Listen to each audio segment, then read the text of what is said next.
Plant FAQs, Dracaena compacta. How to care for Dracaena compacta. Caring for my Dracaena compacta has been quite a journey. I've found that it thrives in bright, indirect light, but can tolerate lower light conditions as well. I make sure not to overwater it, allowing the soil to dry out slightly between waterings. And, when it comes to fertilizing, I give it a diluted liquid fertilizer every couple of months during the growing season. Keeping an eye on pests like spider mites and mealybugs is crucial, as they can be quite pesky. How to propagate Dracaena compacta. Propagating my Dracaena compacta has been an exciting experiment.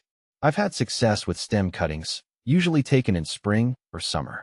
After cutting a healthy stem, I let it callus over for a few days before placing it in a well-draining potting mix. Keeping the soil consistently moist but not waterlogged has been key for successful propagation. It's always fulfilling to see new growth emerge from these cuttings, knowing I've played a part in their propagation. How to prune Dracaena compacta. Pruning my Dracaena compacta is something I approach with care.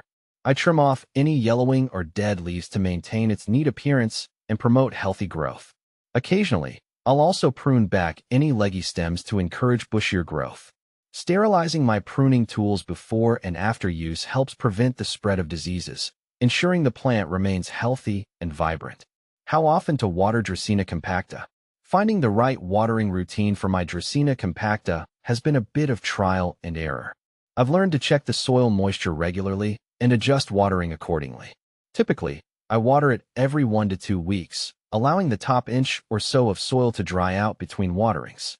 During the winter months when growth slows down, I reduce watering to prevent overhydration. How to repot a Dracaena compacta. Repotting my Dracaena compacta is an event that I undertake every couple of years or when it outgrows its current pot. When the time comes, I carefully remove the plant from its pot, gently loosen the roots, and place it in a slightly larger container with fresh potting mix. Making sure the new pot has proper drainage holes is crucial to prevent waterlogging, which can lead to root rot. After repotting, I give it a thorough watering and place it back in its preferred spot. Is Dracaena compacta also Dracaena fragrans? While Dracaena compacta and Dracaena fragrans are similar, they are distinct species.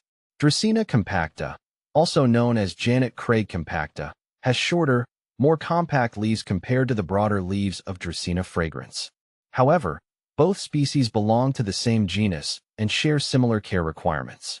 It's always fascinating to observe the subtle differences between plant varieties, especially within the same genus. What does a healthy Dracaena compacta look like? A healthy Dracaena compacta is a sight to behold. Its leaves are vibrant and glossy, with no signs of discoloration or wilting. The plant maintains a compact, bushy form, with new growth emerging regularly. I often find myself admiring its lush green foliage and the sense of tranquility it brings to its surroundings. Keeping up with proper care routines ensures my Dracaena compacta remains in top condition, adding a touch of greenery to my space. What soil to use for Dracaena compacta? Choosing the right soil for my Dracaena compacta has been essential for its overall health and well-being. I opt for a well-draining potting mix specifically formulated for indoor plants. A blend of peat moss, perlite, and coarse sand provides good aeration and drainage, preventing waterlogged soil, which can lead to root rot. Adding some organic matter like compost or aged bark helps retain moisture while also supplying essential nutrients.